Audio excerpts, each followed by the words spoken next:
Good afternoon, Southeast Middle School, home of the Jaguars, the class of tomorrow. My name is Mrs. Reyes, and today I would like to present an action plan for how to improve student motivation.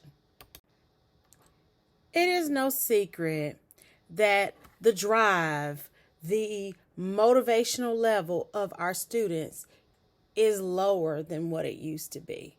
The problem at hand is that the traditional classroom settings, methods, and modes for learning are no longer enough to sustain the motivation for our students. So what are we going to do? Okay? How can we improve student motivation?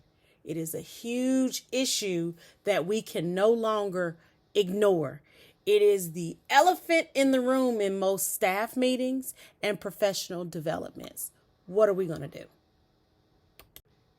Yes, I know what you're thinking, because we experience and we face some of the same challenges. Sometimes these kids are off the chain and you're wondering, oh my goodness, is this me? Am I losing my mind? I cannot even get my kids to sit down and be quiet long enough to teach them anything. I'm not a magician. I can't wave my magical wand and make them do something that they really don't want to do. I know exactly what you're thinking because I have thought the exact same thing. And sometimes I'm guilty of feeling that way from time to time. Okay, so we move into our teacher circles, our friend circles, and we complain and we vent because that's healthy. We all do it. Let's just admit that. We acknowledge what the problem is. Let's admit that as well. And though that's good, it's not really helping the problem. What are we really going to do to solve this problem? We cannot just continue to complain or ignore it. So let's look at what research is saying about it. Research says positive correlation. There is a positive correlation between teacher-student relationships and student achievement and engagement. Peer tutoring helps students on a one-to-one basis to understand concepts and promote the importance of real-life situations. It can also help them look at the subject area in a more positive outlook.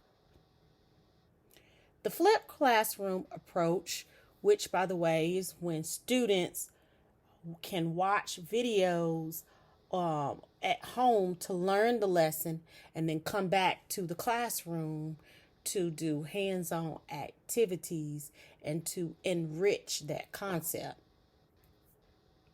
That can be a motivator for learning. Research also states that students are more motivated to learn if they can identify the relevance, if they feel like it's going to be important to their futures, or that it can help them do some type of daily skill in their lives, then it becomes more meaningful. It becomes relevant to them both personally and professionally in their future. All right, so in order to address the problem, you must find the root of the problem. So teachers have to assess and measure student motivation, and that's sometimes very difficult to do because it is an internal function, okay? It is not easy to just look on the surface to know why a student is motivated or the lack thereof. So building a relationship with the students is going to be very key to finding out why this student may lack motivation. Some motivated or unmotivated learners lack a sense of purpose or direction, or maybe even an inspiration to complete tasks. They also may have a detachment from the teachers, their classes, and school in general. So again, that relationship is going to be very vital. We sometimes fail to realize and understand just how much of an impact we have on students.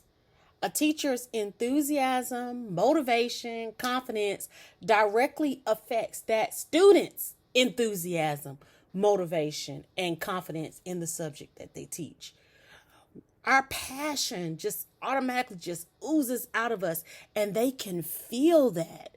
They know that. They see that because we are the tone setters.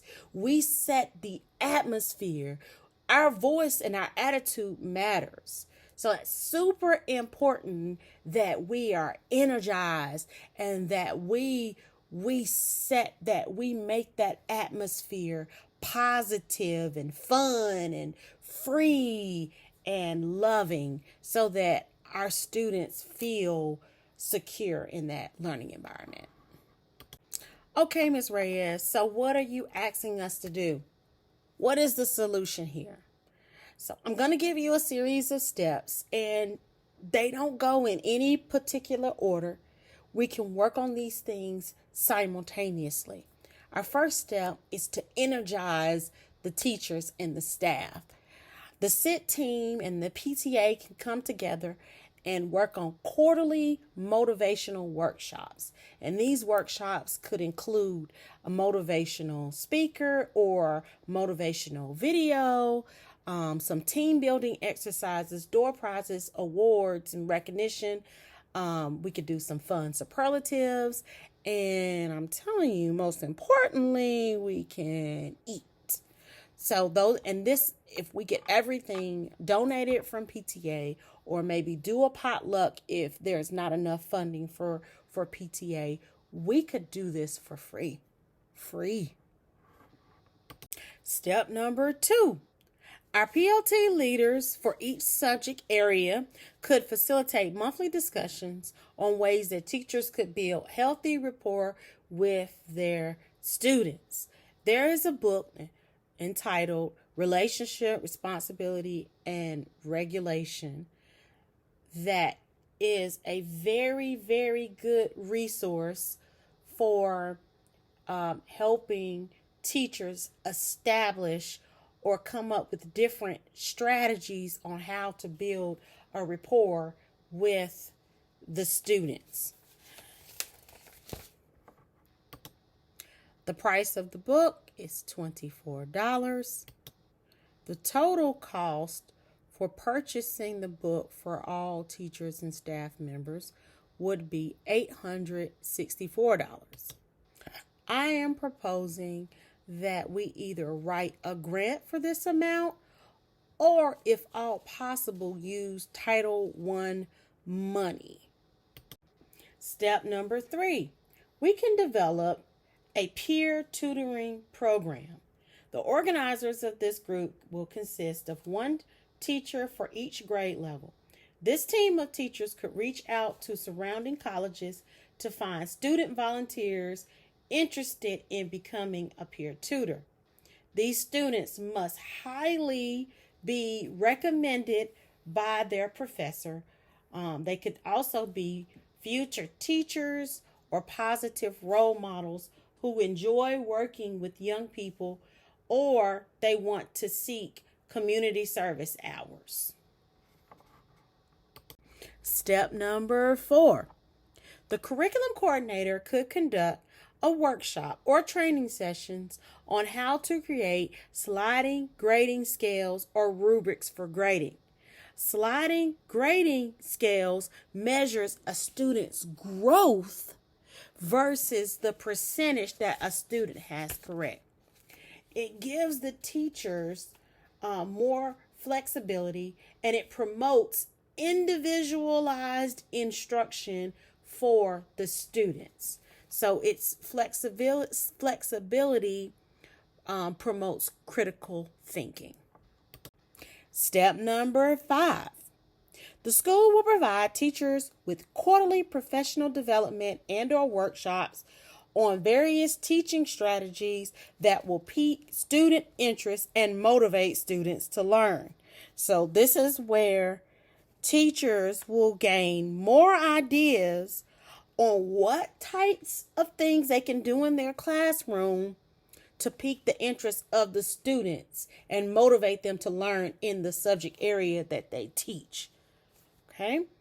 The PLT leaders will follow up with these teachers bi-weekly in their PLT meetings and allow them to share and reflect on what worked, what maybe didn't work, and maybe seek some more research-based strategies to use. The teachers that are interested in the flipped classroom approach would then receive a document camera and, of course, some additional training on how to create those videos that those students can watch at home, and then come back to the classroom to do some enrichment or some type of problem-based learning. Step number 6. The school will provide teachers with quarterly and professional development workshops on various ways to make the subject area they teach relevant to students. This is one of the most important strategies.